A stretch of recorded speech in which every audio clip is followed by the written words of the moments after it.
In 1994, a civil war broke out in the Congo, scotching any possibility of a third expedition there. At this point, Gibbons began to look for an alternative location in Central Africa in order to continue his search, and decided to take another look at Cameroon. The south of the country, which borders the Congo, has scarcely been explored, and is still rich in lush forests, swamps, and deep, broad rivers, just as Friar von Stein had described it in 1913.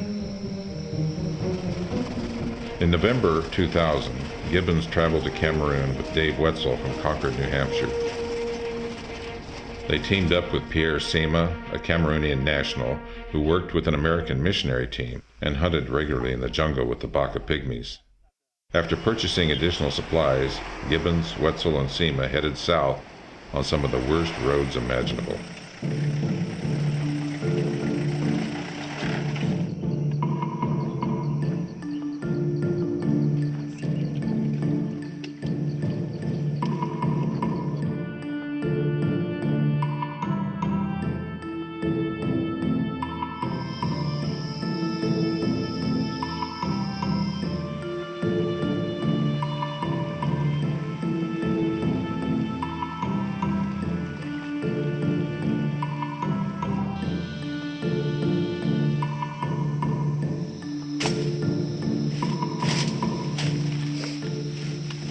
The team spent days on end slogging through waist-high swamp, going from one pygmy village to another.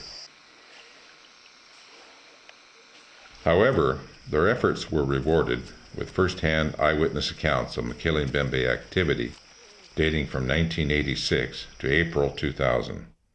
Although the Baka people refer to the animals as Lekile-Bembe, they described the animals exactly as the Kele pygmies in the Congo, and confirmed that the monsters still inhabited the rivers, swamps, and streams of southern Cameroon.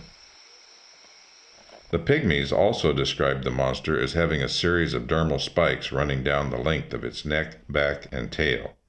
This surprised Gibbons and Wetzel, as this is a physical feature of sauropod dinosaurs that was unknown to paleontologists until 1991. Additional information was also gathered about other strange animals that reputedly inhabit the forest and swamps, including a large quadruped armed with a heavy neck frill and up to 4 horns on its head. More native witnesses immediately picked out a picture of the Triceratops as being a dead ringer for this animal, which was reputed to kill and disembowel elephants. Gibbons and Wetzel were also surprised to find that, unlike the pygmies of the Congo, the Baka pygmies of Cameroon do not attach any supernatural or mythical beliefs to the mystery animals of southern Cameroon, and were happy to answer all the questions presented to them, thus providing a great deal of information about the suspected dinosaurs. As a test, the team showed the pygmies pictures of other animals such as the North American bear, which they did not recognize, thus establishing a measure of accuracy and truthfulness in their reporting. Enthralled by their progress, the team returned home greatly motivated by the knowledge that important progress had been made in the search for Mokele-Mbembe. In February 2002, Gibbons returned to Cameroon with a 4-man Christian expedition. Much valuable time was lost due to problems in finding suitable transportation. However, they did make it back into the target area. Again, with the help of translator Pierre Sema, new eyewitnesses arrived and gave even more valuable information on Mokele-Mbembe and other mystery animals of the region. It was, however, the dry season and the river level was very low, and very little time was left for actual field research. Any chance of observing a Mokele-Mbembe will only happen right at the end of the wet season, which is the best time to observe Mokele-Mbembes, according to almost all eyewitnesses. In November 2003, Gibbons returned again to Cameroon with Brian Sass from Regina, Saskatchewan, Canada. Along with Pierre Sema, the 2 men discovered a narrow stream on the Jaw River, isolated by a thick jungle island near the Congo side of the river.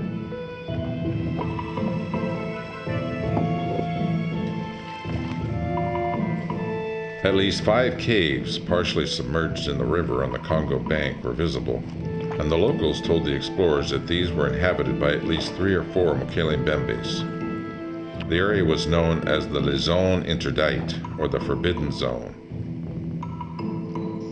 Gibbons and Sass had difficulty in keeping the same river guides to take them into the area, no matter how much money they offered. The Mokele Mbembes, they were told, lived in that area, and it was a bad place for the natives to go. On the final exploration of the channel, Pierre Sima and the two native river guides observed a huge, football-shaped snake-like head attached to a thick neck moving across the river about 100 feet ahead of their canoe.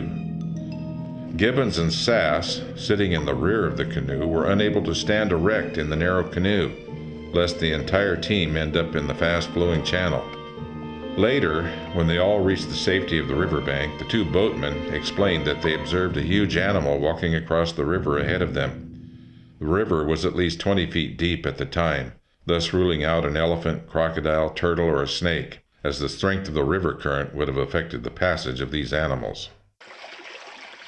In February 2004, Brian Sass returned to the Forbidden Zone with Peter Beach, a microbiologist from Portland, Oregon. The river by this time had dropped considerably, and the caves along the Congo side of the bank had been sealed up from within, with the mud becoming as hard as concrete.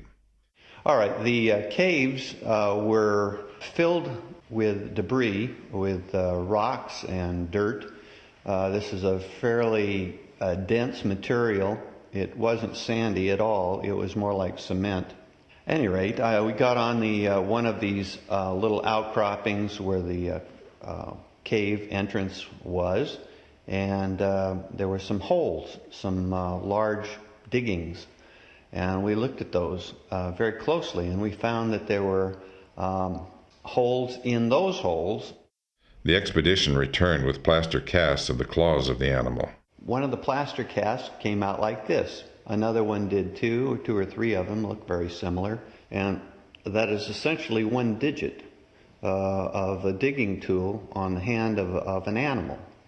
At any rate, as I was digging one of the plaster casts out, such as this, was with my machete, popped it out, and as I was scraping, I made quite a bit of noise. And I noticed as I pulled it out, I heard a scraping on the other side of the cave.